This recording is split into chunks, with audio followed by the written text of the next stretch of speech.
There was no need for this man to die. He had crash-landed successfully. He suffered no injuries, no broken bones. Even without equipment, he could have survived. All he needed was matches. A box of matches and knowledge. Knowledge of how to use what he had. I'm going to supply you with what knowledge I can. And though you can get by with very little else, you should always be supplied with certain equipment. An emergency kit or rucksack is vital. If none is available, or you don't like what is given you, assemble one yourself. Don't let anyone razz you out of it. Take whatever else you like, but these things are essentials. A pair of gloves, a complete flying suit, automatic pistol, 45 caliber, and 2 spare clips, boots, socks, and extra socks, rations, matches, and a watertight floatable matchbox. A good grade pocket knife, preferably a scout knife. A small axe. And of course your parachute. That's essential. Take these things and you can sustain yourself if you're forced down. Now let's get to the briefing. Though you've never flown it, it's a routine flight. You're to fly pea shooters from here to Ladd Field. Captain McIntyre will be flight leader and pilot a B-17. It'll act as navigation ship and be your radio contact. It will check you every 20 minutes. Be sure you keep tuned. You'll be flying over wild, desolate country, heavily wooded areas dotted with frozen rivers and lakes, mountains of snow and ice.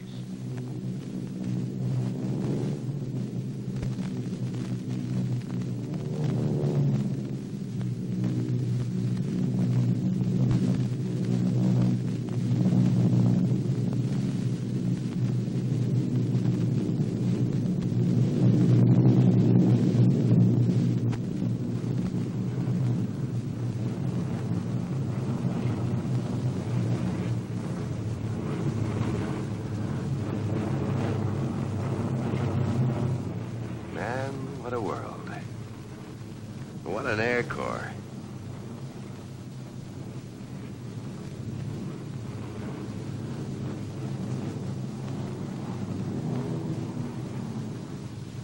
Three days ago, I was sunning myself at Miami Beach.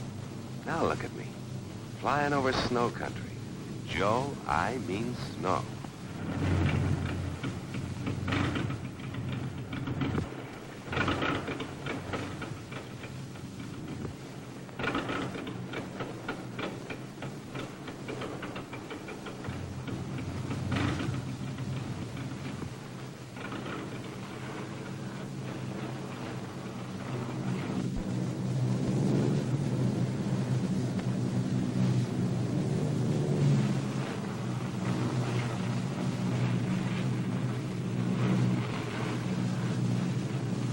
Howdy to McIntyre.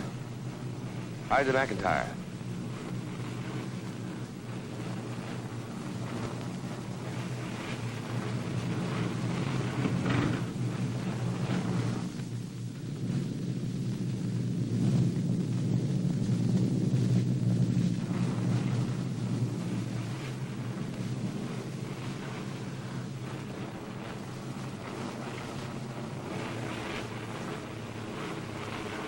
Howdy to McIntyre. Howdy to McIntyre. Come in, please. Please come in, Mac.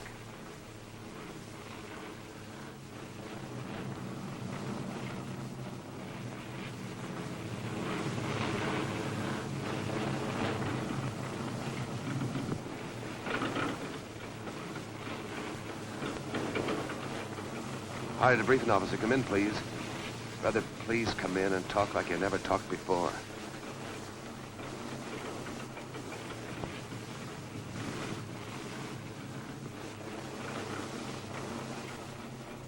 There was no need for this man to die.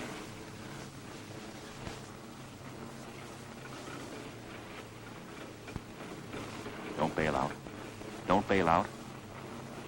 Do not bail out. Do not bail out unless there's uncontrollable fire or structural failure. Always stay with the airplane.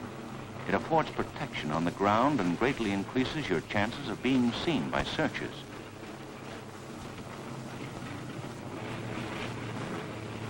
Select your landing spot intelligently. A smooth, snow-covered swamp, river bar, lake, near road or railroad if possible, so rescue and salvage are easier. Slopes or ridges are generally warmer than valleys, and the difference in temperature may mean the difference between life and death. Difference between life and death. Altitude not less than 5,000 is desirable. Make full use of radio while still in air. Transmit blind.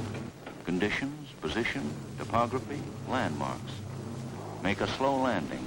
Props should be feathered or stopped by gently stalling airplane. Such a landing capably executed is only slightly rougher than normal.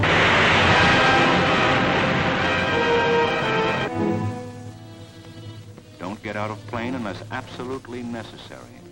I think it might be necessary.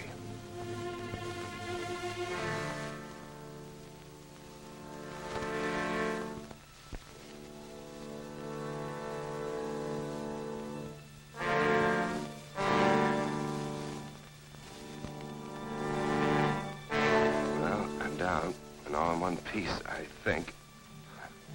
Slightly rougher than normal. Where does that briefing officer get that? Of course. He said. Always make a belly landing. With your gear retracted, danger of turning over is very slight. Now he tells me.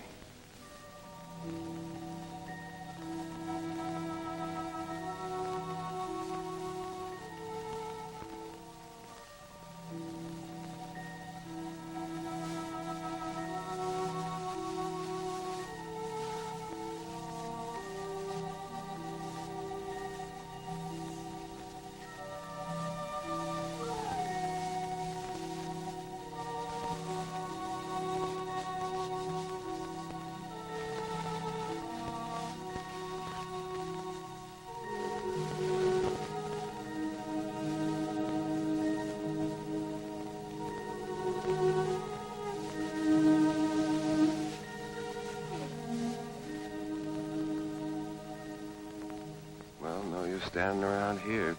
Better be finding someplace I can dig in and try to get word back.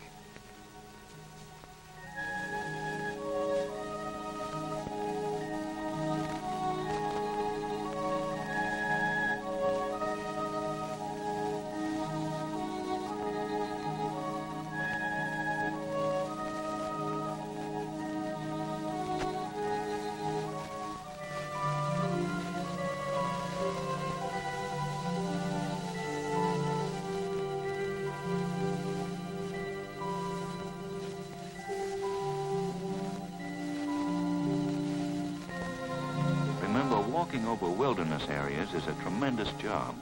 You'll not be able to make more than a mile an hour. Walking is a last resort. Stay with your plane, except when positive of your position, positive that shelter is within easy reach. Never attempt to travel without adequate equipment. In ordinary flying gear, you cannot last more than 2 days.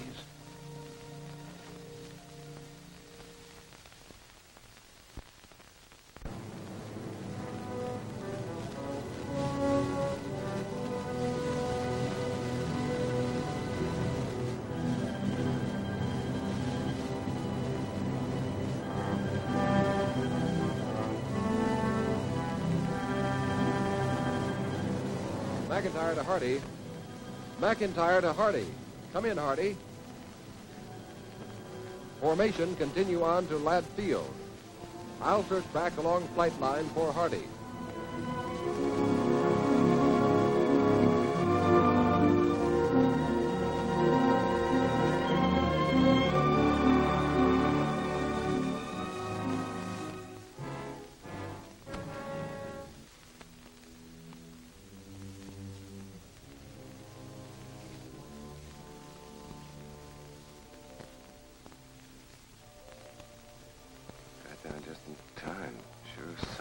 fast around here. They'll never find me in this stuff. The Air Corps doesn't let men stay lost. Your outfit, your pals know you're missing, and they'll search until you're found. Your main business is to help them, right where you are. Where am I? A certain well-known creek. Avoid panic. Conserve your energy. Be calm. Take stock of the situation. See what can be used. A hardy, complete camping outfit. 1 pocket knife, 1 match pack, 1 jerk. Your chute will provide you with ample material for many uses. Don't hesitate to use it, or any parts of the airplane. Equipment is much easier to replace than pilots. There's plenty to occupy your attention. Drain oil for future use before it congeals.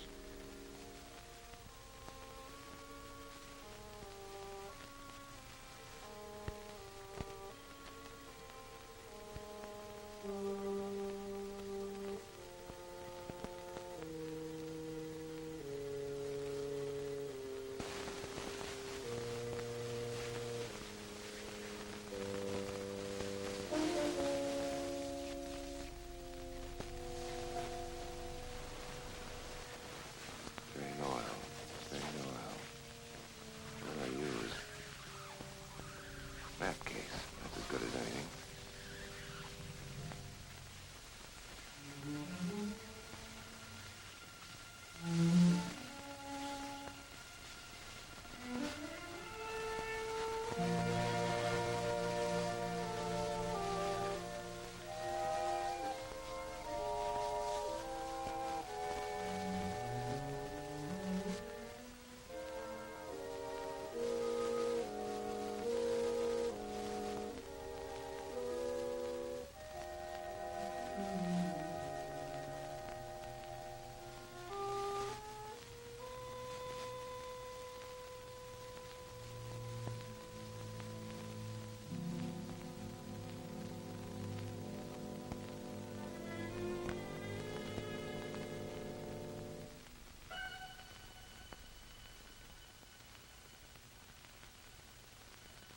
Build a fire as soon as possible and make camp. Collect firewood, a lot of it, and keep collecting it. Okay, one thing at a time. But keep reminding me.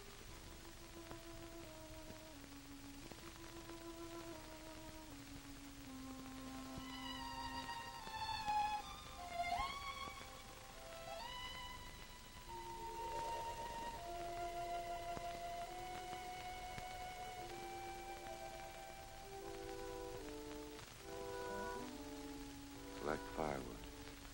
Collect firewood.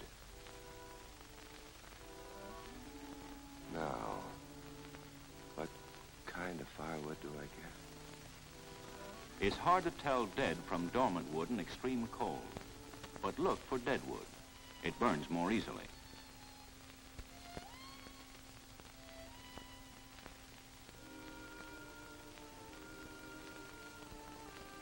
For tinder, use birch bark, spruce bough tips, rotten dry wood, pussy willow fuzz. Alder bushes will burn even though green. Twist and break them. Now's the time to follow in your own footsteps, Lieutenant. It's gonna be a long fight.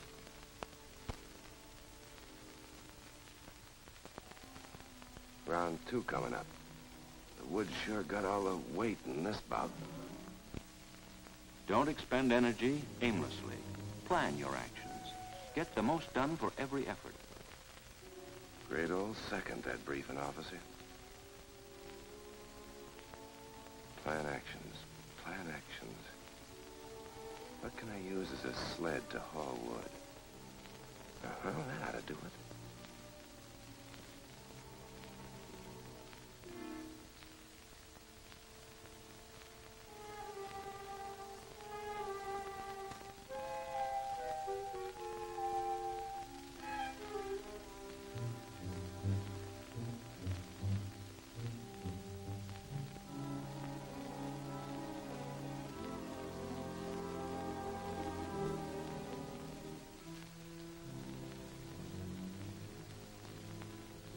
Above all things, avoid wet feet. Wet socks and snow in your flying boots quickly destroy their insulating ability.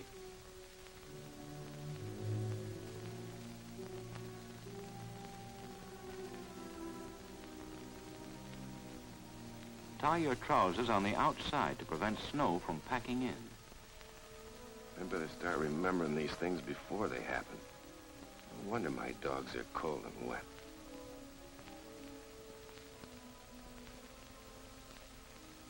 Remove wet shoes and socks at once. And walk around in my bare feet, I suppose. Your parachute will provide you with ample material for many uses. The importance of keeping the feet dry or of tending them at once if wet cannot be overemphasized. Don't hesitate to use any equipment. If you haven't got extra socks, make foot wrappings from your parachute. A wet foot may freeze in 20 minutes and produce irreparable damage.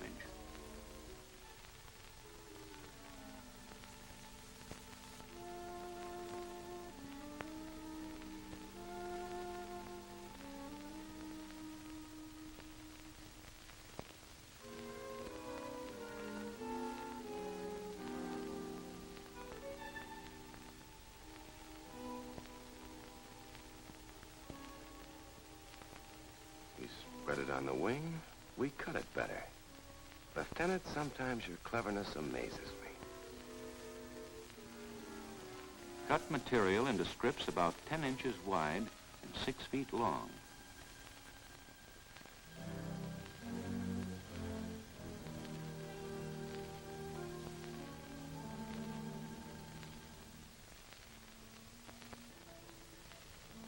Slit one end to insert the foot.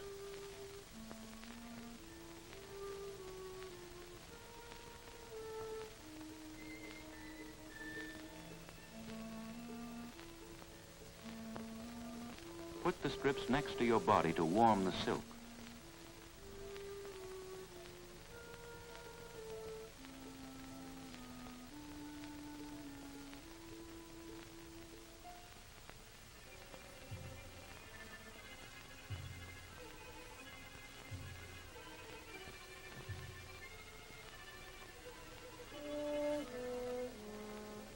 Dry the feet thoroughly.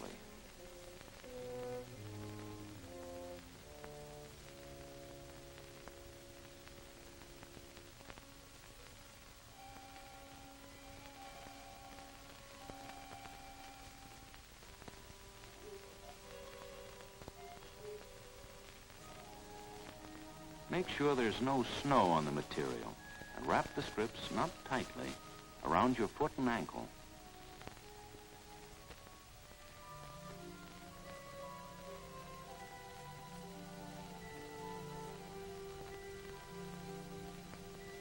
Leave an overlap and fold it back loosely over the toes.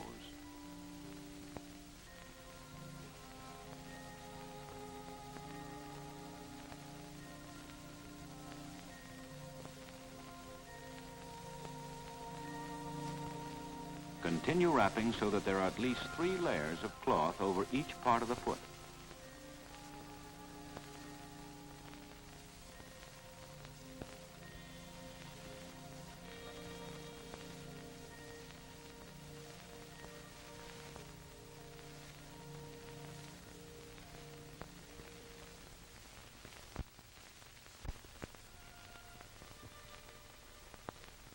The next strip is started the same way, but is wound around the leg as a legging. Alternate this way, wrapping each leg until an inch thickness or more has been laid, depending on the weather, and secure the leggings with parachute cord.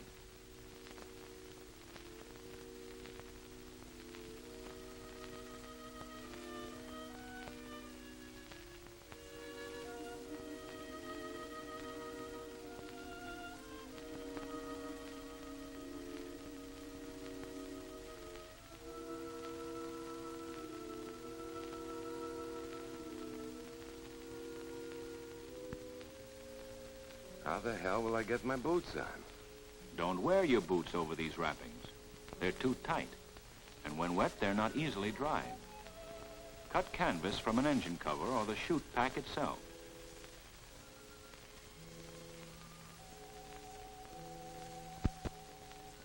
fashion it into an overshoe.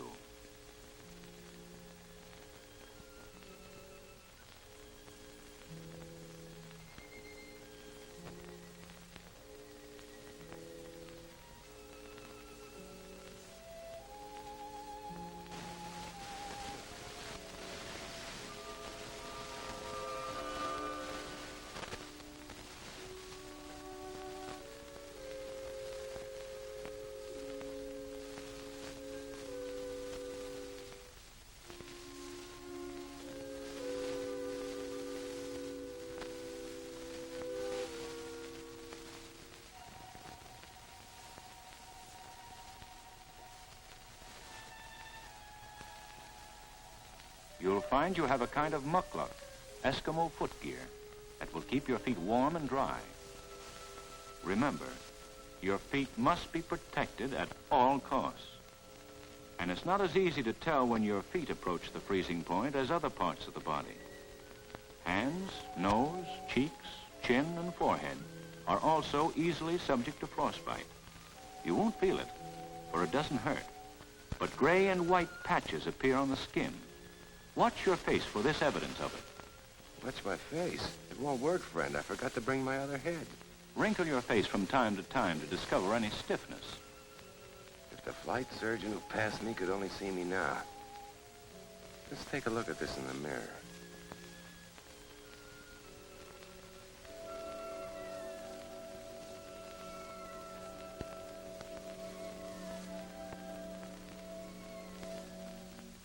Mirror, mirror in my hand, who's the fairest in the land? Not me, bub. My schnoz looks like a vanilla popsicle. Never rub frostbite. Keep the part out of the wind and warm it gradually. Thaw just by placing a hand over the frozen areas until circulation is restored. Warm your hands inside your clothes, under the armpits or between the legs. Now, where were we? Oh, yeah. Getting the most done with the least effort.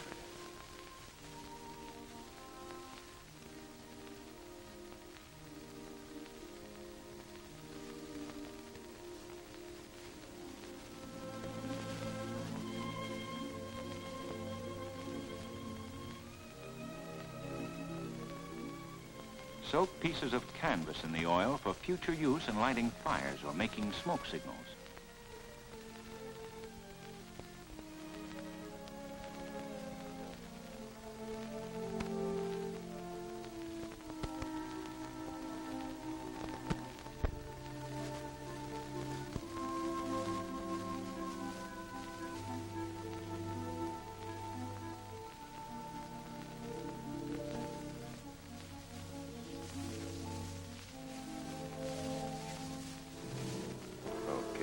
Lieutenant Mush.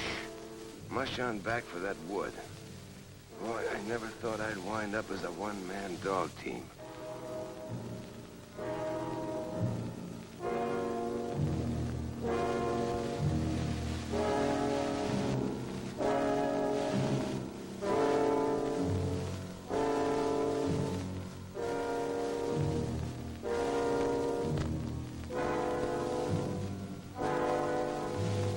Firewood, a lot of it, and keep collecting it. You'll need larger pieces for a long-lasting fire. In extreme cold, wood is very brittle. Good-sized birch or spruce branches can be broken, or even a small tree felled easily.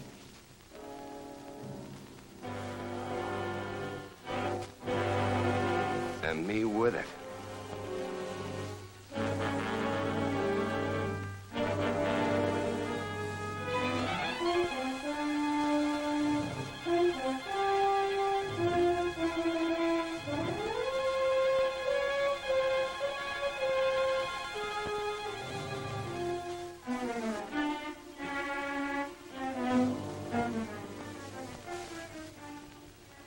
Boy, it won't be much hotter standing over a fire than it is getting it started.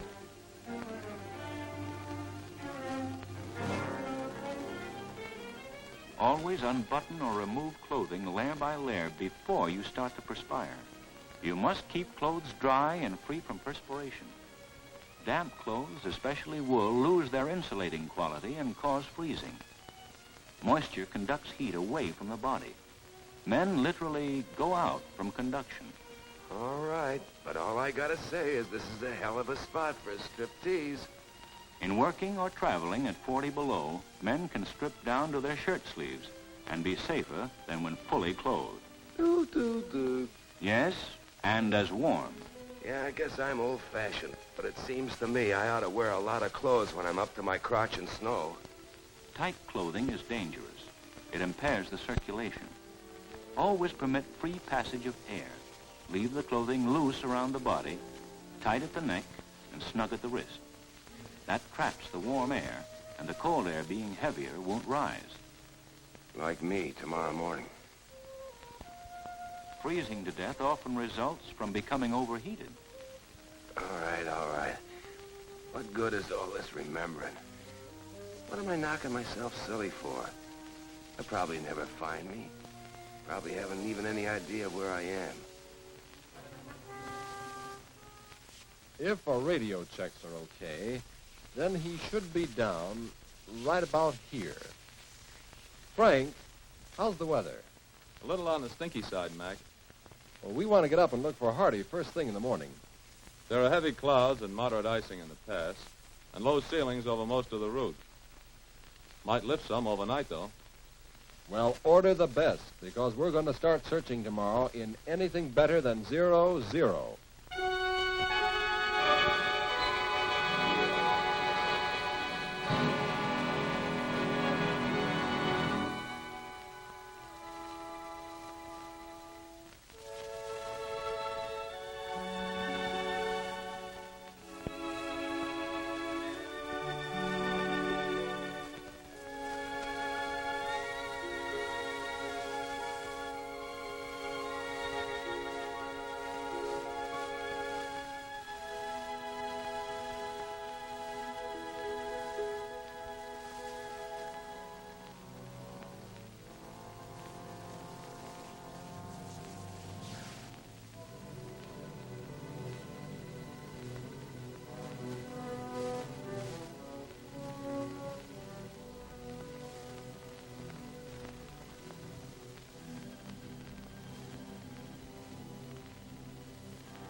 Oh, nuts. Frail sticks. But sometimes a man's strongest link to life. Guard them. You could say that again.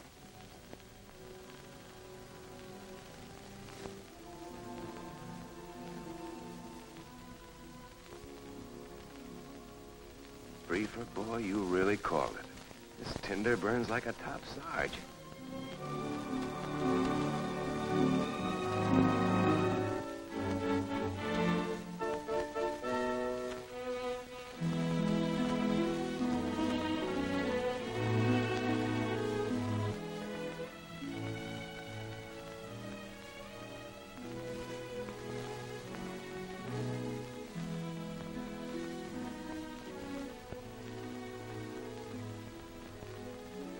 I'd better be thinking about a place to sleep.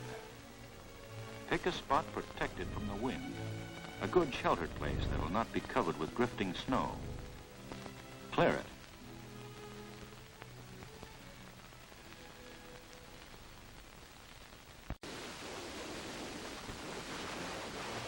Then get a stout pole.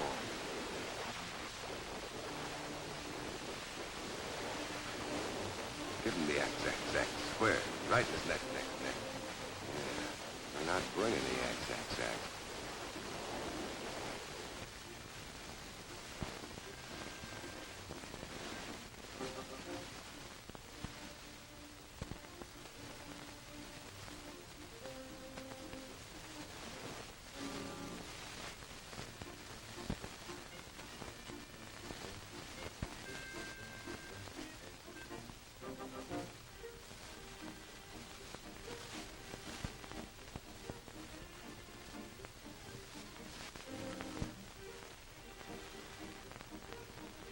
Wire.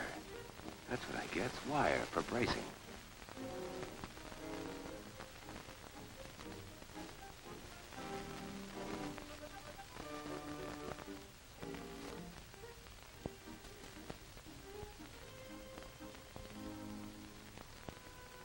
Now what's easiest to get at?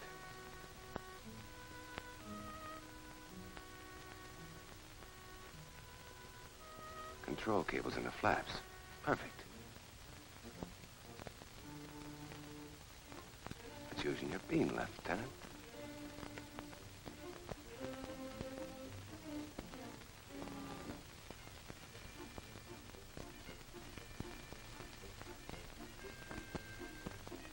Oh, I better take the chute to keep it dry.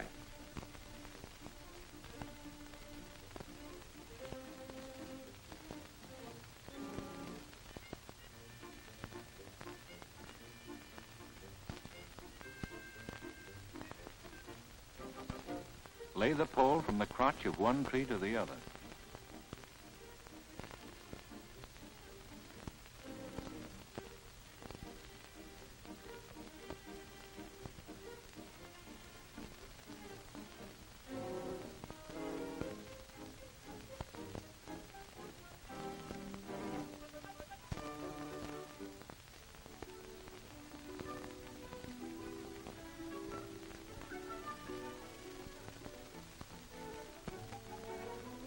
How do you like this, Briefy? It's my own idea. Yeah. Now construct a framework of poles.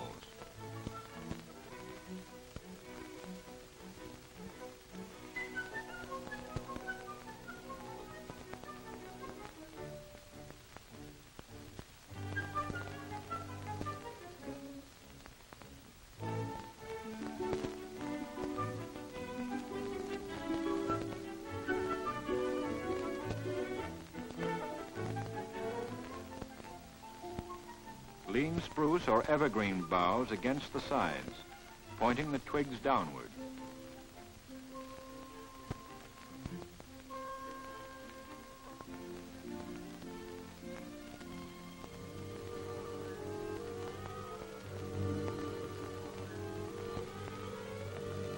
Patch the sides with brush.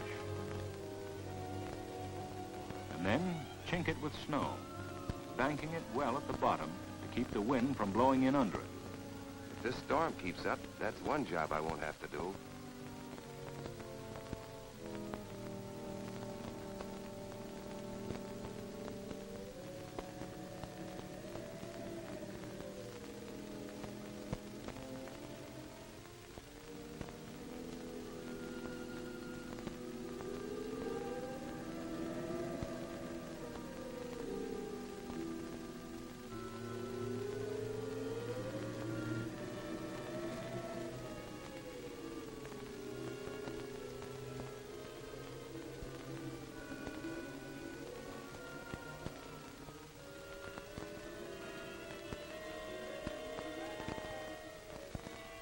You're not through yet. Pack down or brush out all snow on the inside. Make a mattress of pencil-thick spruce bough tips to insulate you from the ground.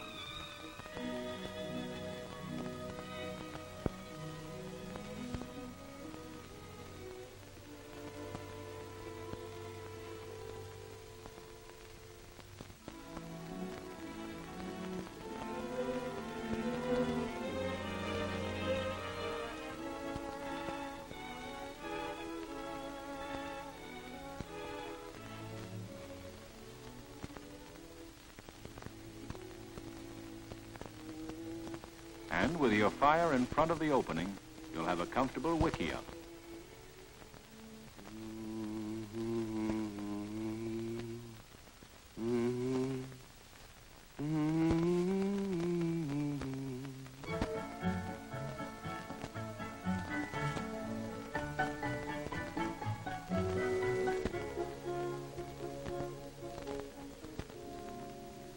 Conserve your matches.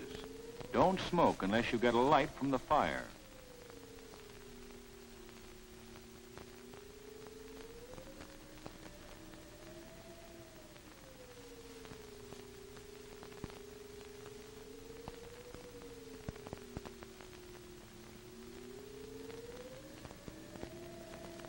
Guess I'm pretty well set now. Practically all the comforts of home. Don't neglect cooking. Prepare 2 meals daily if food is available. Today's specialty, a nice hot plate of melted snow. As a matter of fact, improvise a utensil and melt snow if you have to. Drunk hot, it conserves and adds to body heat.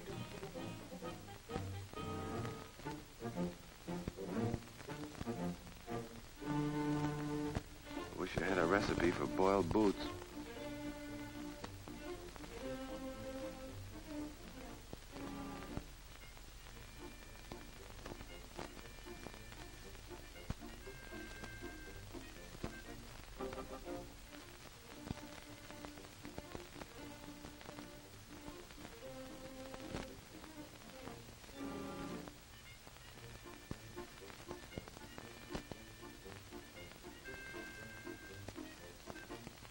Now, let's see how I rigged this. Place metal to the side of the fire, not over it.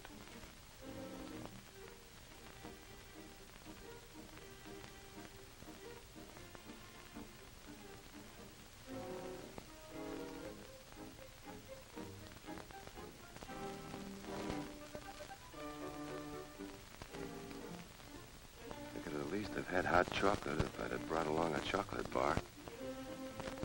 Never eat snow without first warming it. It lowers body heat. That man in his snow. How does he want it? Room temperature? Wrap it in a cloth and at least warm it inside your pocket. I feel, old boy, that's not a very good idea for us absent-minded pilots. Warm only a small amount at a time. What I'd really like to know is what I'm going to use to warm myself tonight. Your parachute can be used as a sleeping bag. Ah, you're right in that old oven.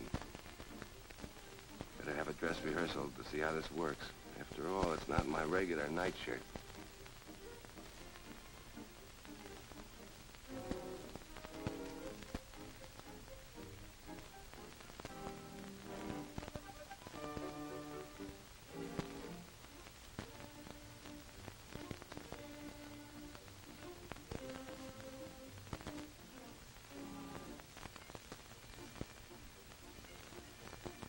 Take care there's no snow on you or the chute. Then simply wind it around you. Leave enough material at the bottom to tuck around your feet, and at the top to form a hood. Maybe I shouldn't sleep. Get plenty of sleep. You can survive many days without food if you relax. Your body is a good furnace. Good enough to keep me from freezing in my sleep? Cold will awaken you before you freeze, unless you're exhausted. And exhaustion comes from forcing yourself to keep awake or keep moving when rest and sleep should be taken. In cold regions, that is absolutely essential. You sold me.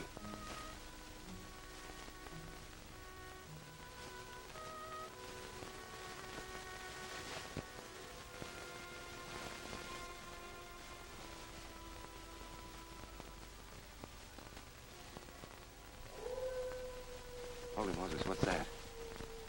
Wolves? The howl of wolves usually denotes nearness of game. Well, that's good. Maybe I eat tomorrow.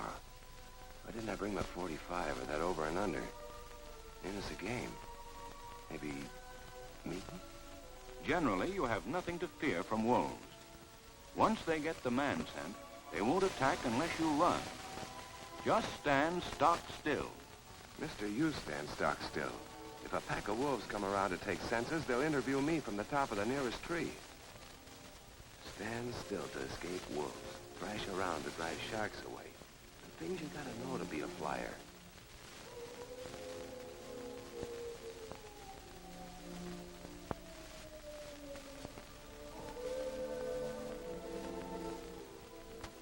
What was it the briefing officer said about taking an emergency kit? I'll sure know better next trip, if there is a next trip. Assuming he went down at a point midway between the last two radio checks, your best possibility is in this area. Right. Previet, you search the valley flats from Northway to Toke River. Hold your altitude down to 800 feet, mark your flight line, and indicate any ground fog areas so that we can cover them later. Roger. Snezzy, you take the area along the valley from Toke River.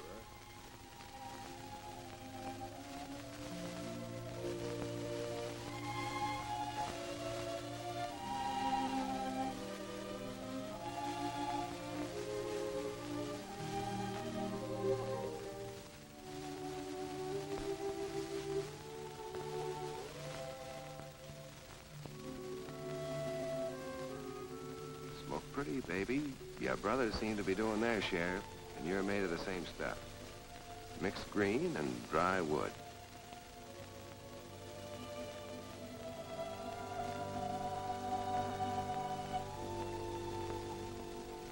I'll even feed you this good solid oil.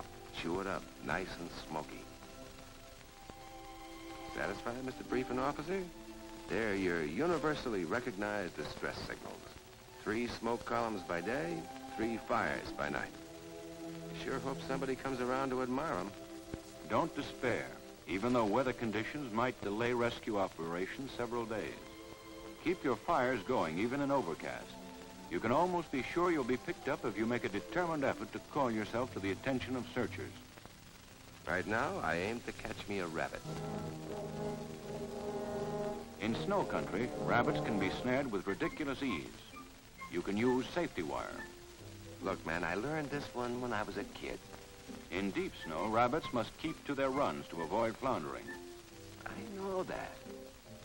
These runs, hard-beaten paths in willow and alder clusters, are a good source of supply.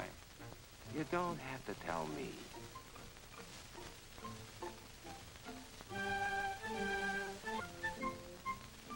Just set a snare in the run. See? You do it this way.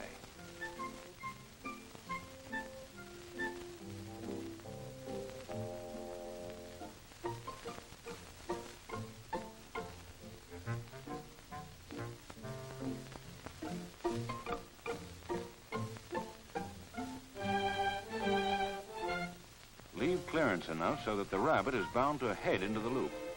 I'll do more. I'll guide him through with this willow branch. Didn't know that one, did you? Visit it often to prevent the loss of any catch to other animals. Okay, later. First, I'm gonna dust off my plane so it can be spotted.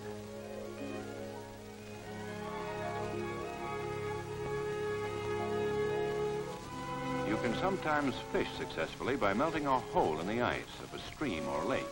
Yeah, but I haven't got a stream or a lake handy. Besides, it'd be too tough to keep a hole open. You build a fire on the ice. Make a line out of chute cord. And always boil fish if possible. All right, if possible.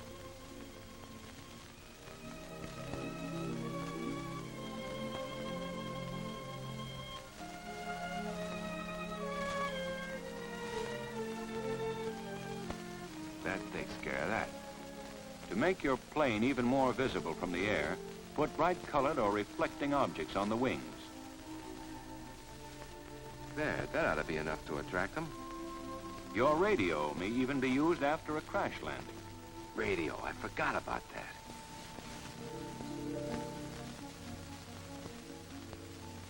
Battery frozen solid. I could have kept it warm by the fire. Might have been able to get a spark through it. You could have gotten a spark from it, too, to start a fire if other methods failed. Well, I just have to take chances on the signals I have. You can tramp out the letters SOS in the snow and outline them with branches. Outline them with branches. That's a great idea. Glad I remembered that one. At night, if a plane's motors are heard, signal flares or landing flares or a very pistol can be used. If you have them. We're doing pretty good with what we do have, though. Continue to improve your camp. Don't just get by. Your degree of resourcefulness will determine the degree of your comfort. Make a windbreak for your shelter.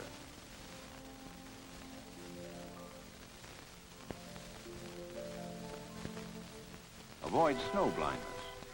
Blacken your nose and cheeks with soot or charcoal, or burn holes through half-inch pieces of wood or bark, and fashion the eye shield around your head with cord, never metal. Never mind. I'll pull down my goggles when I have to. Continue to bring in wood. Deep breathing irritates your throat and causes chest pains. So cover your mouth and nose when you're exerted, but try not to be. Work easily and steadily rather than in spurts.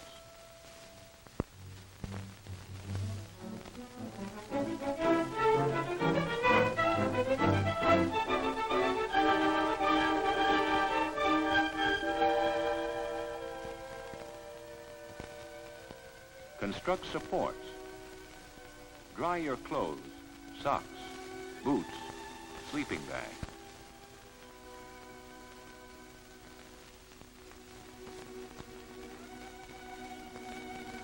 Take care that they cannot be burned or scorched.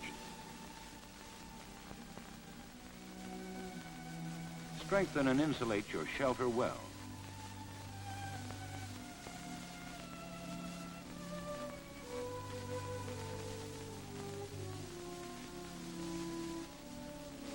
Improvise snowshoes from willow branches and shoot cord.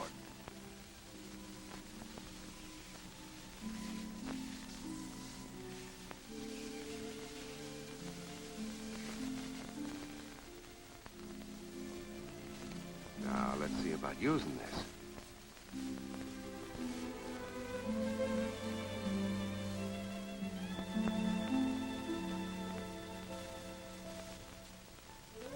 Snowshoes lead me to dinner.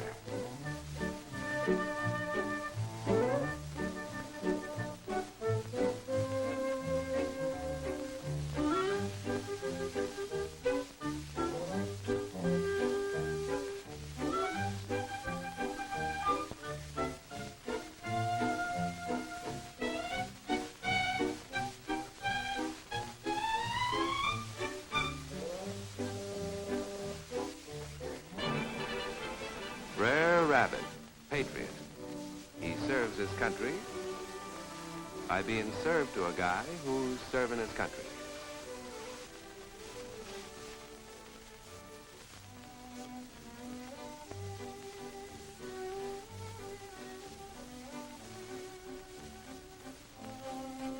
The inner bark of willow is edible. Rabbits can eat the bark. I'll eat the rabbits.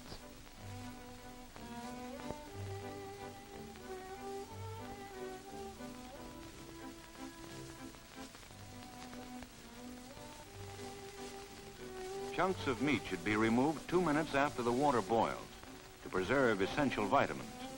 Eat meat rare and drink the juices. Don't worry, there'll be nothing left of this rabbit. I might even chew the bones.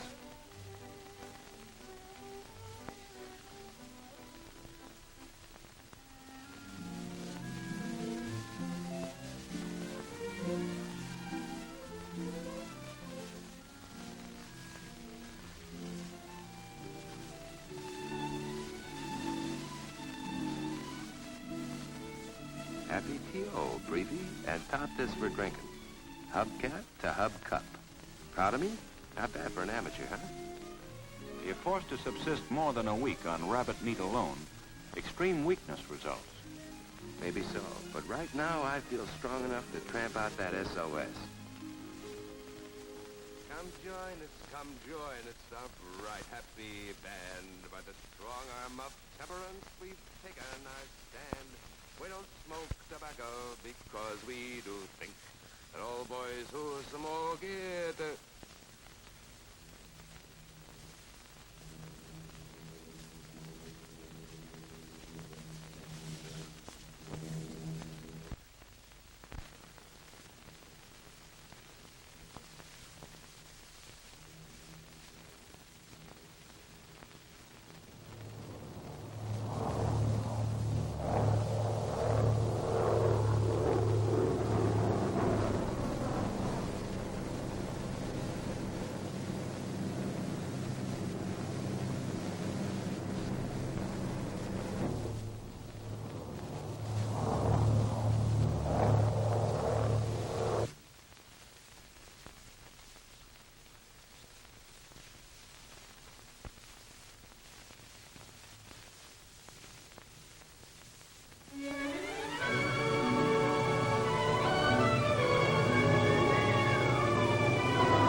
Can't land. Drop it the next time around.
One less than Hardy, they always call me. I'll keep snow out of there this time.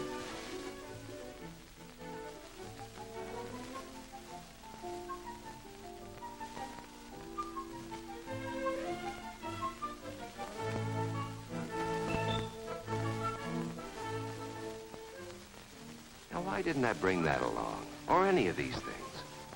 Your emergency kit will explain itself. Common sense and ingenuity will determine how to extract its fullest advantages. Cold wrists cause cold hands. If you have plenty of extra socks, one pair can be made into wristlets by putting the fingers through holes cut in the toes.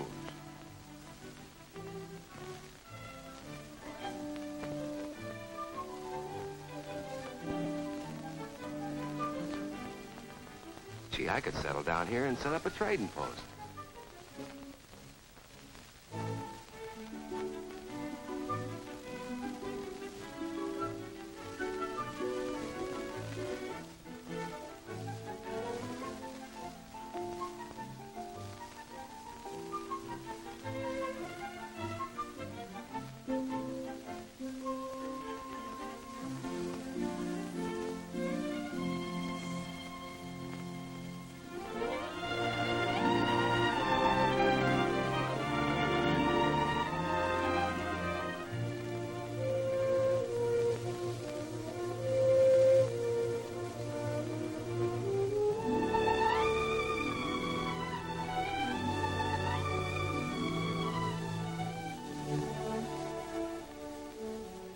Boys sure think of everything.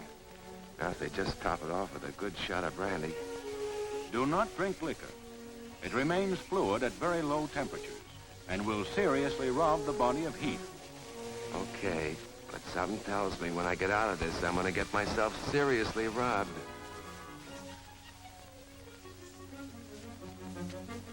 Always make sure you dust snow from your clothing whenever you arise or lie down, so it doesn't thaw and cause dampness.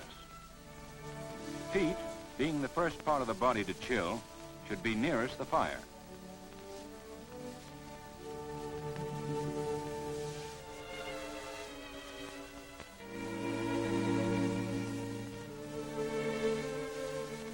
Even in severest cold, be sure you get sufficient oxygen when you sleep. Mister, in this cloud of dawn, smothering will be a pleasure. This is for me. From now on, I'm going to carry around one of these like a tobacco pouch. And this is living. All I need now is... Why'd I ever pass up that little blonde in Edmonton?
What happened? Hardy!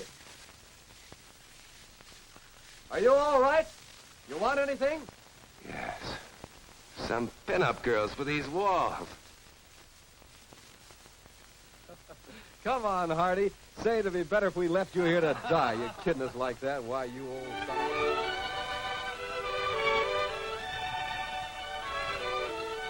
Remember these things well. Cold can maim worse than shell fire. Roger, Briefy. Wilco. Keep on pitching and preaching. Yes, Hardy, I will. But right now, I'd like you and all you Hardys to meet someone who also belongs in this picture. Someone who can do a little pitching and preaching of his own. Yes, I belong in this picture. I'm Pennington. And I've been through what you've seen. Only, I didn't know what to do.